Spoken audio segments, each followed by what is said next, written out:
So, good morning, students. In this lecture, we will start today with new topic known as electromagnetic induction. तो इससे पहले हम magnetism के दोनों part complete कर चुके हैं। तो पहले मैं इस चैप्टर के हिस्ट्री के बारे में बताता हूँ आपको, ये चैप्टर कैसे स्टार्ट हुआ। तो जैसे आपने इससे पहले वाले चैप्टर में पढ़ा था एससी ओयस्टर एक्सपेरिमेंट, तो उस एक्सपेरिमेंट में क्या बताया गया, उसने क्या एक्सपेरिमेंट किया था। एक उसने इलेक्ट्रिक करंट कैरिंग कंडक्टर लिया, फिर उसके पास में उसने जब मैग्नेटिक कंपास रखा तो उसने ऐसा ऑब्जर्व किया कि मैग्नेटिक कंपास की जो नीडल थी वो डिफ्लेक्ट की। तो उस डिफ्लेक्शन ऑफ नीडल से उसने क्या कंक्लूजन ड्रॉ किया, उसने ये कंक्लूजन ड्रॉ किया कि अगर एक करंट कैरिंग कंडक्टर है तो वो अपने सराउंडिंग में मैग्नेटिक फील्ड जनरेट करता है। तो ये जो है उसने क्या खोज की कि magnetic effects of current produces current carrying wire produces magnetic field, तो उसने ये बताया। तो साइंटिस्टों ने सोचा क्योंकि नेचर में सिमेट्री है, तो फिर अगर करंट से मैग्नेटिक फील्ड जनरेट हो रही है तो फिर साइंटिस्टों ने सोचा कि उल्टा भी पॉसिबल होना चाहिए, मतलब रिवर्स भी पॉसिबल होना चाहिए। उन्होंने ऐसा सोचा कि मतलब मैग्नेटिक फील्ड से भी इलेक्ट्रिक करंट प्रोड्यूस होना चाहिए। तो साइंटिस्टों ने कई सारे एक्सपेरिमेंट किए, तो उन कई सारे एक्सपेरिमेंट में से जो एक्सपेरिमेंट यूज़फुल थे तो वो मैं यहाँ पे आपको ड्रॉ करके दिखाऊंगा, और बहुत सारे एक्सपेरिमेंट से कुछ नहीं भी पता चला तो वो एक्सपेरिमेंट मैं आपको यहाँ पर नहीं दिखाऊंगा। तो जैसे सबसे पहले उन्होंने कुछ ऐसा एक्सपेरिमेंट किया, मान लीजिए ये कुछ मैग्नेटिक फील्ड है ऐसे,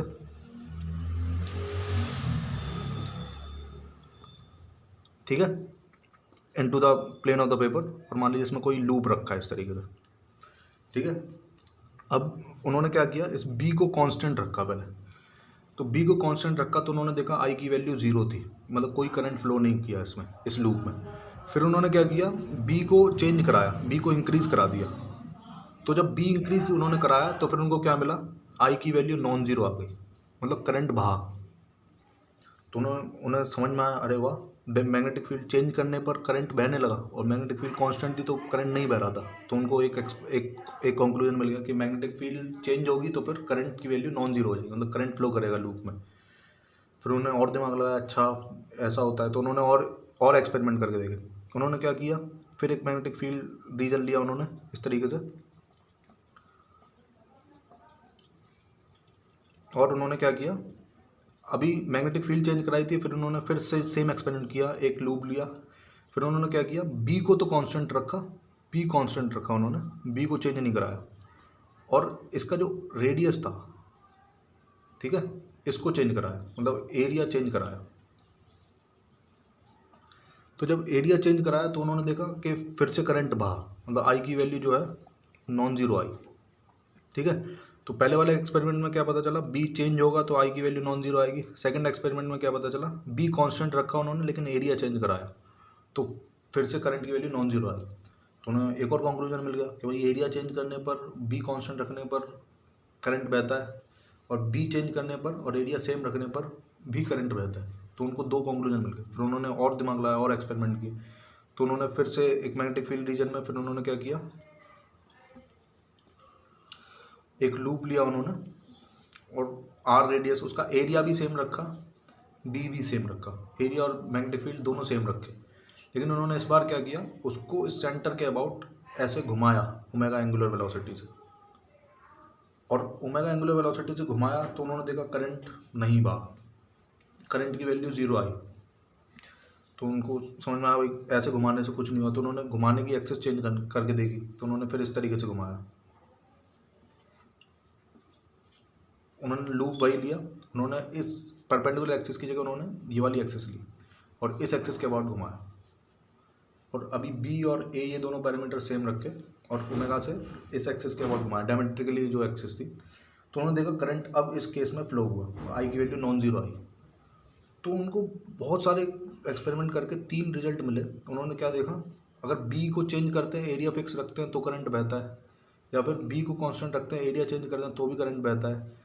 और अगर बी और ए के बीच में, अगर आप इस केस को ध्यान से देखें तो बी और ए का बीच का एंगल जो है, मतलब बी और ए के बीच का एंगल जो है वो चेंज नहीं हो रहा है, वो ओमेगा, मतलब अगर ये घूमता भी रहेगा तो हर समय पर एंगल की वैल्यू सेम रहेगी, मतलब 0 डिग्री रहेगी। लेकिन उन्होंने लास्ट केस में देखा, इस केस में एंगल भी चेंज हो रहा था, मतलब जैसे ही ये घूमेगा तो आप देख सकते हैं इसका एंगल जो है बी के साथ चेंज होता रहेगा कॉन्स्टेंटली। तो उनको 3 रिजल्ट मिले, मतलब बी चेंज करे या एरिया चेंज करे या इन दोनों के बीच का एंगल चेंज करे। तो इन तीनों में से कोई भी पैरामीटर अगर चेंज करेगा तो फिर उन्होंने ऑब्जर्व किया कि करंट फ्लो करता है। तो फिर उन्होंने सोचा यार कि ये बी ए थीटा किस क्वांटिटी में आता है। तो जैसे याद करो, हमने जब इलेक्ट्रोस्टैटिक्स पढ़ा था गॉस लॉ, तो उसमें हमने इलेक्ट्रिक फ्लक्स के बारे में पढ़ा था। तो इलेक्ट्रिक फ्लक्स क्या होता है, ठीक है, मैं उसको रफ करके लिखता हूँ।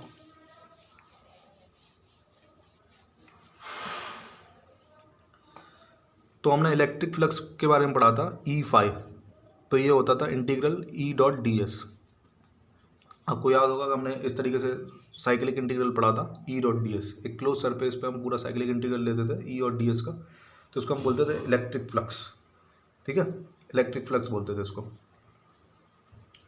तो इसी तरीके से होता है एक मैग्नेटिक फ्लक्स, सेम मीनिंग है एकदम। तो मैं इस पर ज़्यादा सवाल नहीं कराऊंगा, एग्जैक्टली जो हमने पहले पढ़ा था एग्जैक्टली वही यहाँ पर है, बस ई को बी से चेंज करेंगे। ठीक है, तो आप चाहें तो उस नोट्स को रिवाइज कर सकते हैं वापस से। मैं उसके क्वेश्चंस यहाँ पर नहीं लूँगा, क्योंकि बस ई को हम बी से चेंज करेंगे, बाकी पूरी कहानी वही है।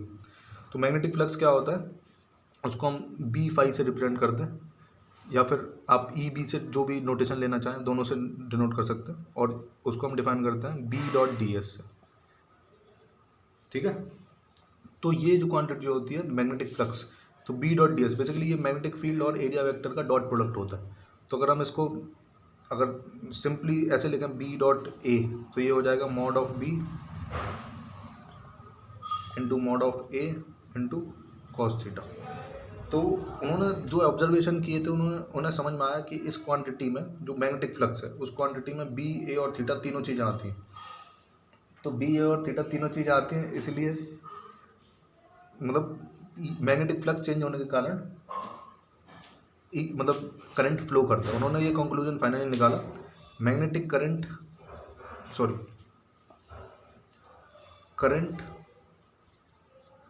Is produced when magnetic flux changes। तो उन तीनों ऑब्जर्वेशन को हमने एक लाइन में लिखा, साइंटिस्टों ने एक लाइन में समराइज किया। बी ए और थीटा तीनों चेंज होंगे तो हम उसको बोल सकते हैं कि मैग्नेटिक फ्लक्स चेंज होगा। तो उन्होंने फाइनली कंक्लूजन में क्या बोला, if magnetic flux changes with time then current is produced in the loop.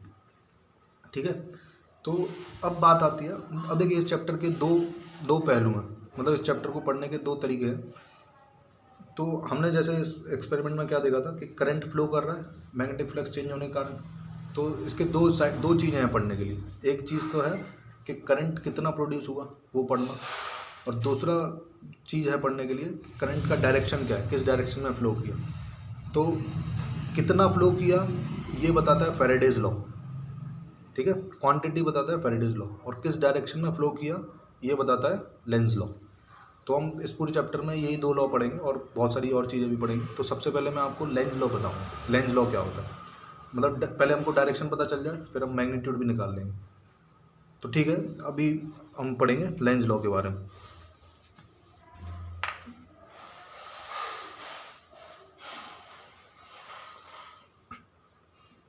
Lenz law, तो देखिए ये क्या लॉ होता है, जैसे मान लीजिए एक मैं मैग्नेटिक फील्ड रीजन लूँ इस तरीके से, और इसमें मैंने सपोज करिए एक लूप रखा इस तरीके से, और लेट से बी इंक्रीज करेगा। तो इतना तो हमें पता चल गया कि बी अगर कांस्टेंट रहेगा तो इसके अंदर कोई करंट फ्लो नहीं करेगा, और अगर बी को हम चेंज कराएंगे तो इसके अंदर करंट फ्लो करेगा। इतना तो हमें पता चल गया। ठीक है, तो अब लेंज लॉ क्या बताता है कि डायरेक्शन क्या होगा इसमें करंट का। तो पहले मैं इसका एकदम हिंदी में स्टेटमेंट बोल रहा हूँ, फिर उसका बुकिश स्टेटमेंट बोलूँगा। तो हिंदी में सुनिए पहले, क्या लेंज लॉ क्या कहता है। लेंज लॉ कहता है कि करंट लूप में इस तरीके से इंड्यूस होगा कि जिस कारण से ये इंड्यूस हुआ है उसी को ये ख़त्म करे। मतलब जिस कारण से ये करंट प्रोड्यूस हुआ है उसी को वो नष्ट करना चाहता है। करंट इस तरीके से लूप में बहेगा कि वो जिस वजह से पैदा हुआ है उसी को नष्ट करना चाहे। समझ में आया? अभी मैं डिटेल में समझाऊंगा, तो इसका बुकिश स्टेटमेंट भी सुन लेते हैं। The current flows in such a fashion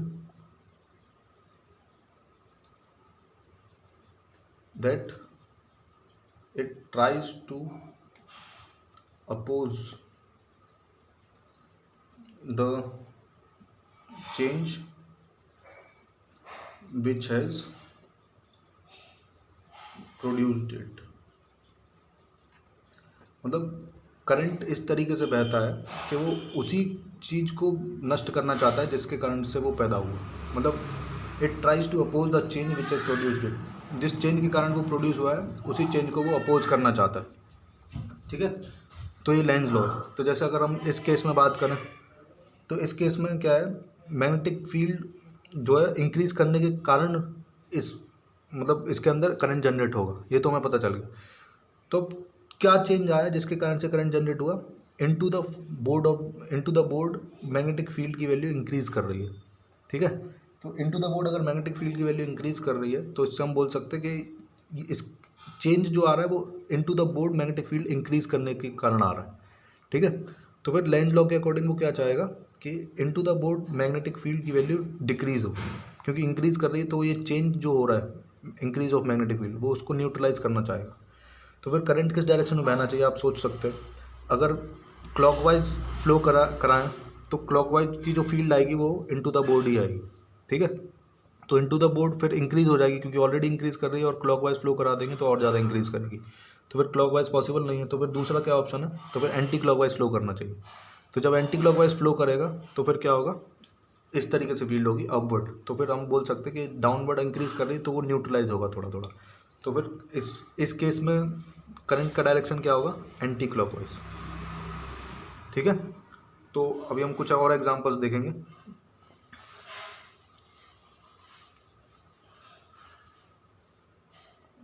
जैसे सपोज करिए अभी इस तरीके से मैग्नेटिक फील्ड रीजन है कुछ,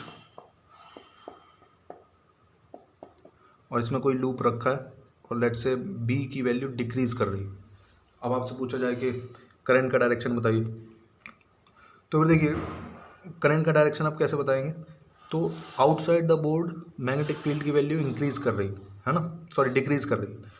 तो आउटसाइड द बोर्ड डिक्रीज कर रही है तो करंट भी इस तरीके से बहेगा कि आउटसाइड जो है डिक्रीज ना करे, न्यूट्रल हो जाए, मतलब डिक्रीज को रोकना चाहेगा।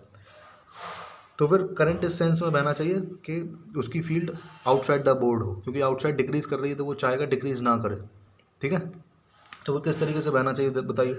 अगर एंटी क्लॉकवाइज फ्लो करा दें हम इस तरीके से तो अपने आप अपवर्ड आ जाएगा।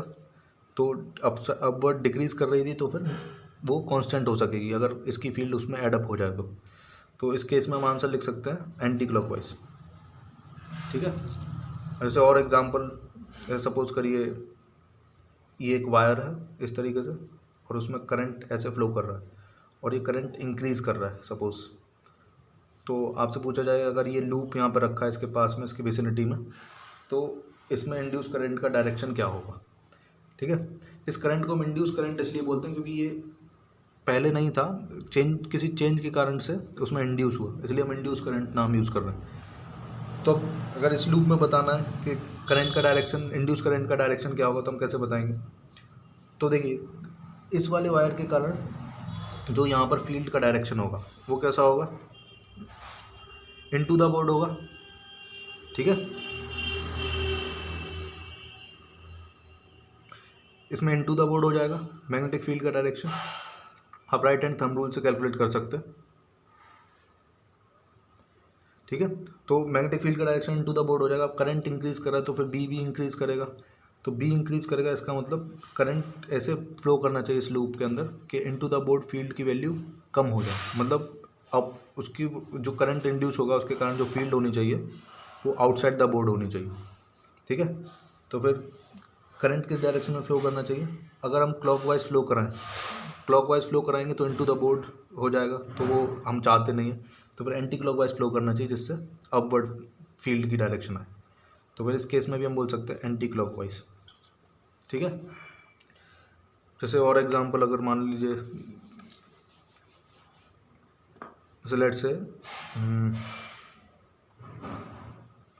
एक लूप है और एक और छोटा सा लूप है इसके अंदर, और इसके अंदर जो बड़ा वाला लूप है इसमें आई की वैल्यू इंक्रीज़ कर रही है कॉन्स्टेंटली। तो पूछा जाए कि जो सेंटर में लूप है इसके अंदर इंड्यूस करंट का डायरेक्शन क्या होगा, तो हम कैसे बताएंगे।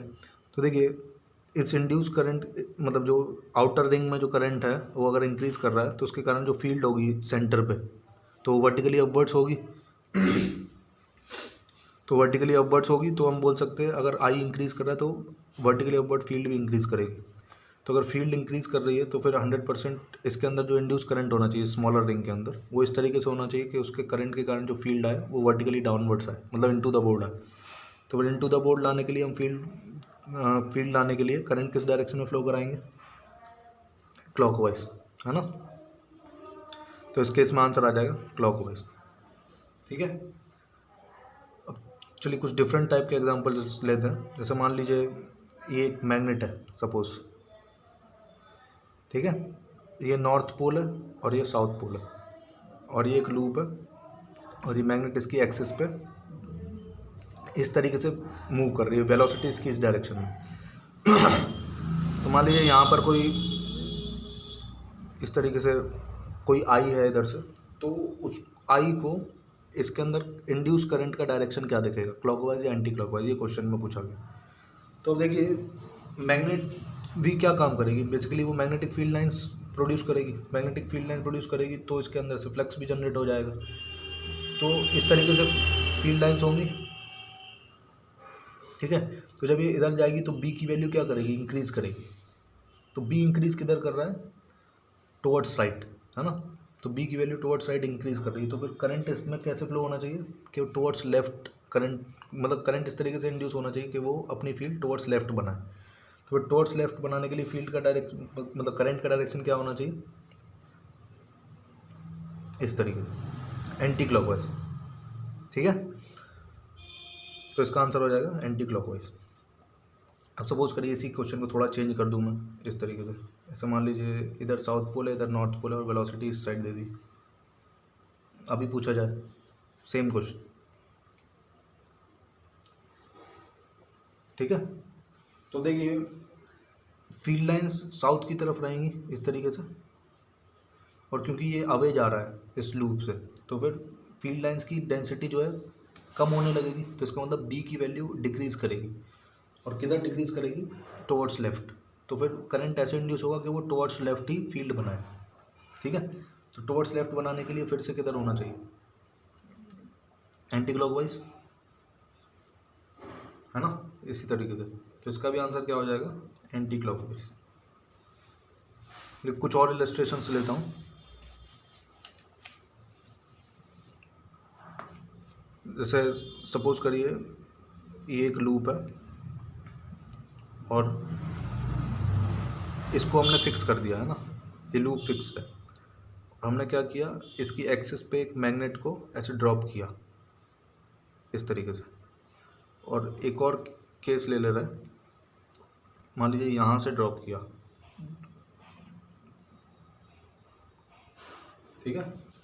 और ये वर्टिकल प्लेन है और ये रिंग का जो प्लेन है ये हॉरिजॉन्टल है, ये हॉरिजॉन्टल प्लेन में, और ये मैग्नेट जो है वो वर्टिकली फॉल कर रही है इसके ऊपर, ठीक है। तो आपसे पूछा जाए, ये मान लीजिए फर्स्ट केस है, ये सेकंड केस है, तो आपसे पूछा जाए कम मतलब एक्सेलरेशन की वैल्यू के बारे में कमेंट करना है।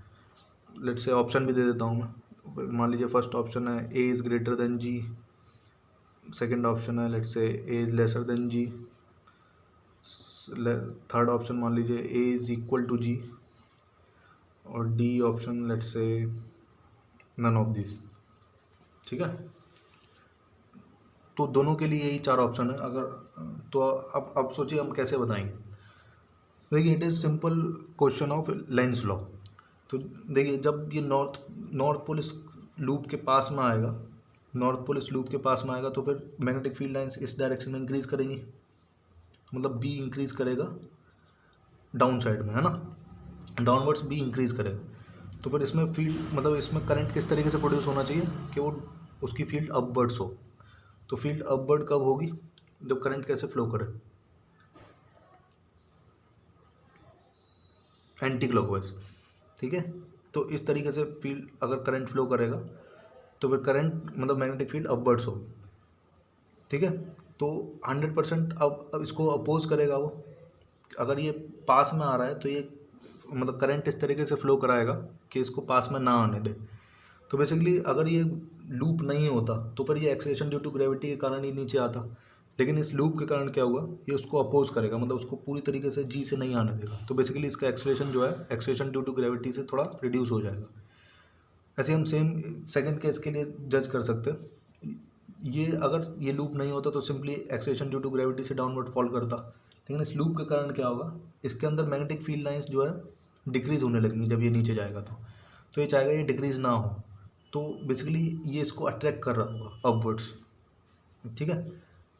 तो अट्रैक्ट कर रहा होगा इसका मतलब एक एक्सेलरेशन जो है जी से कम हो जाएगा, क्योंकि जी डाउनवर्ड्स है और ये अपवर्ड पुल करेगा, तो डेफिनेटली एक्सेलरेशन की वैल्यू जी से थोड़ी रिड्यूस हो जाएगी। तो फिर दोनों केसेस के लिए ऑप्शन क्या हो जाएगा, सेकंड। तो आई होप आपको ये इलस्ट्रेशन समझ में आया। तो देखिए अभी हमने कई सारे इलस्ट्रेशंस लेंज लॉ के ले लिए, अभी हमें डायरेक्शन निकालना आ गया। चलिए एक दो एग्जांपल और ले लेता हूँ। जैसे सपोज करिए आपसे ऐसा पूछा जाए, लेट्स से ये रीजन है मैग्नेटिक फील्ड रीजन,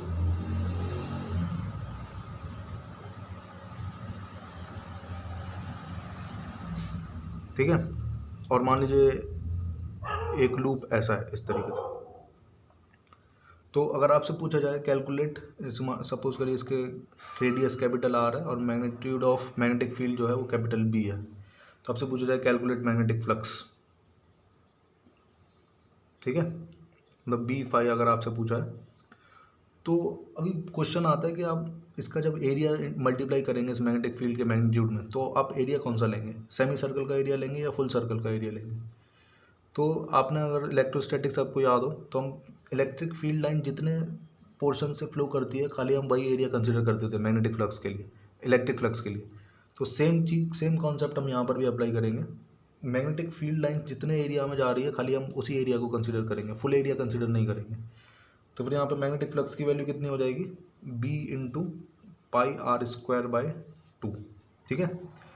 पूरा एरिया नहीं कंसिडर करेंगे क्योंकि पूरे एरिया में मैग्नेटिक फील्ड लाइंस है ही नहीं, केवल हाफ पोर्शन में मैग्नेटिक फील्ड लाइंस हैं, तो इसलिए हम केवल हाफ पोर्शन लेंगे।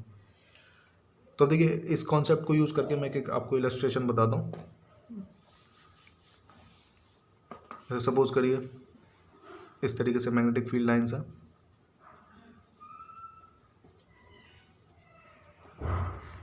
ठीक है, और एक लूप है इस तरीके से, मान लीजिए मैग्नेटिक फील्ड लाइंस यहाँ तक है,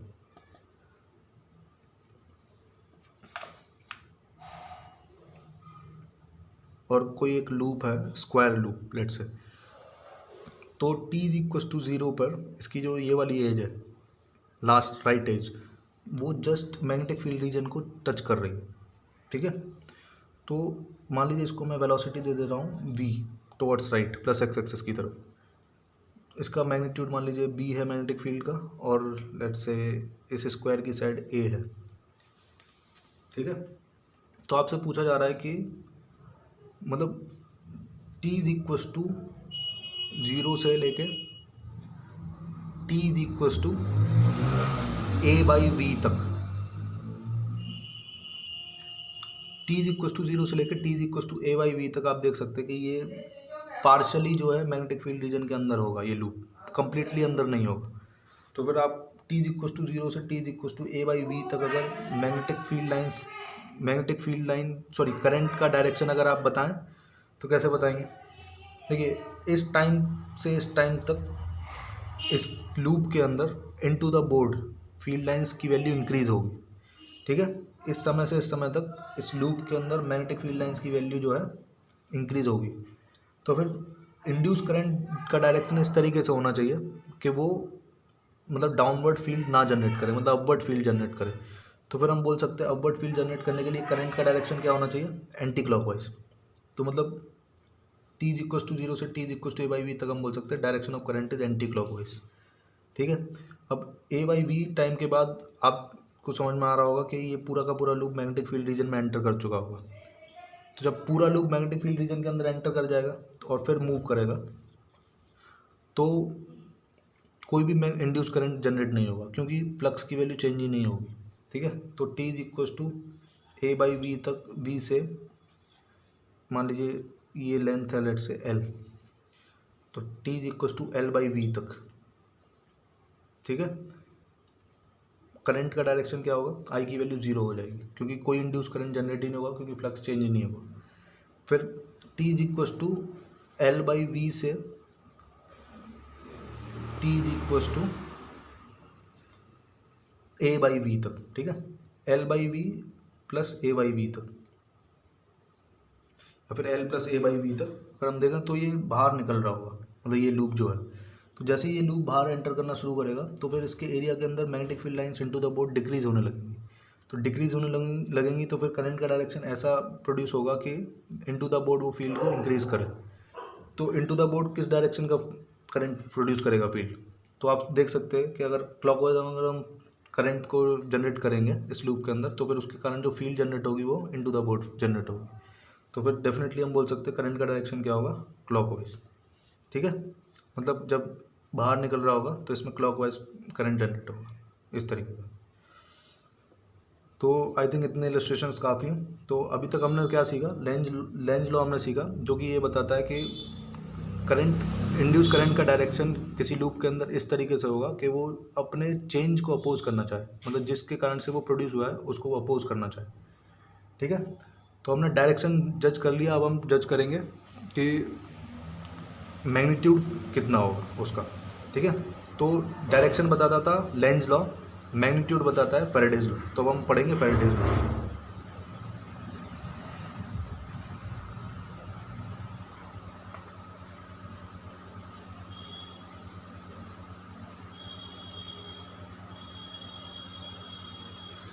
पहले मैं इसका स्टेटमेंट बता देता हूँ, फिर आपको इसको एक्सप्लेन करके दिखाऊंगा ये क्या होता है। तो फैराडे ने क्या बोला, उसने बोला कि देखिए अभी तक हमें इतना तो पता चल गया कि फ्लक्स चेंज करता है तो जो है इंड्यूस इलेक्ट्रिक करंट जनरेट होता है उसके अंदर। तो देखिए इलेक्ट्रिक करंट जनरेट होने का कारण क्या है, वो इलेक्ट्रिक करंट 100% किसी वोल्टेज के कारण या इलेक्ट्रिक फील्ड के कारण जनरेट हुआ होगा, क्योंकि electric current without voltage produce नहीं हो सकता। तो वोल्टेज प्रोड्यूस करने के लिए 100% इलेक्ट्रिक फील्ड प्रोड्यूस होनी पड़ेगी। तो फैराडे ने बस उसका क्वांटिटेटिव मेजर दिया, मतलब उसने लॉ जो दिया उसने बताया कि जैसे सपोज करिए ये मैग्नेटिक फील्ड रीजन है इस तरीके से,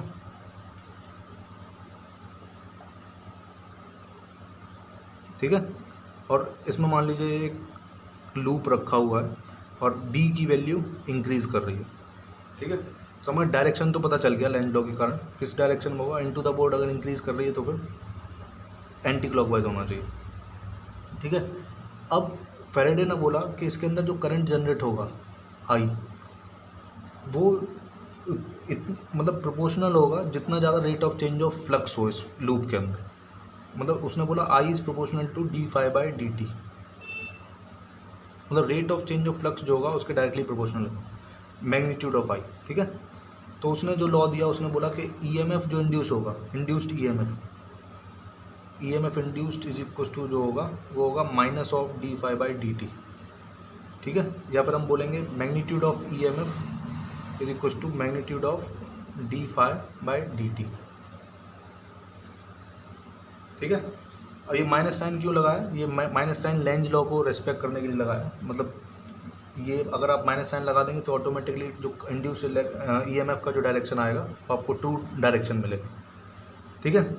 अब देखिए इसको थोड़ा और एक्सप्लेन करता हूँ। ये तो लॉ था, उसने स्टेट किया कि induce current will be directly proportional to rate of change of flux through the loop. या फिर उसने बोला EMF induce will be equal to the rate of change of flux with time through the loop. और ये minus sign क्यों लगाया हमने, ये डिनोट कर रहा है कि जो ईएमएफ इंड्यूस होगा वो इस तरीके से होगा कि वो चेंज को अपोज करे। तो देखिए इसका थोड़ा और डिटेल में मीनिंग बताता हूँ आपको, इसका मतलब क्या होता है। अब हमको ये तो पता चल गया करंट इसमें एंटी क्लॉकवाइज फ्लो कर रहा है। तो बेसिकली उसने बताया कि इस तरीके से कुछ ईएमएफ जनरेट हुआ होगा इस पूरे लूप में जिससे करंट इस डायरेक्शन में फ्लो हो।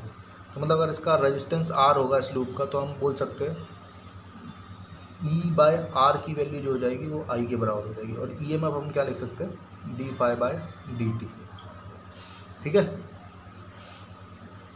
तो अगर मान लीजिए इसी में मैं बी की वैल्यू टाइम बेरिंग दे दूं, जैसे सपोज करिए बी को दे दिया बी नॉट टी स्क्वायर, ठीक है। तो आपको बस क्वेश्चन में क्या करना होगा, आपको फ्लक्स की वैल्यू लिखनी होगी as a function of time. अगर आप ये कर पाए तो फिर सारे क्वेश्चन ईजिली सॉल्व हो जाएंगे।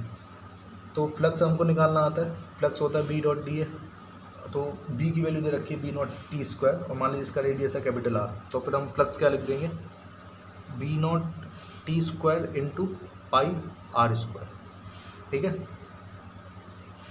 इतना लिखेंगे B naught t square into pi are square. तो हमको क्या निकालना, rate of change of flux. तो इसको टाइम डेरिवेटिव ले लेंगे इसका, तो फाई डॉट कितना आ जाएगा, या फिर D phi by D T कितना आ जाएगा, 2 pi are square B naught T. ये D phi by D T आ गया। अब करंट की वैल्यू क्या होगी, करंट हो जाएगा simply 1 by R of this.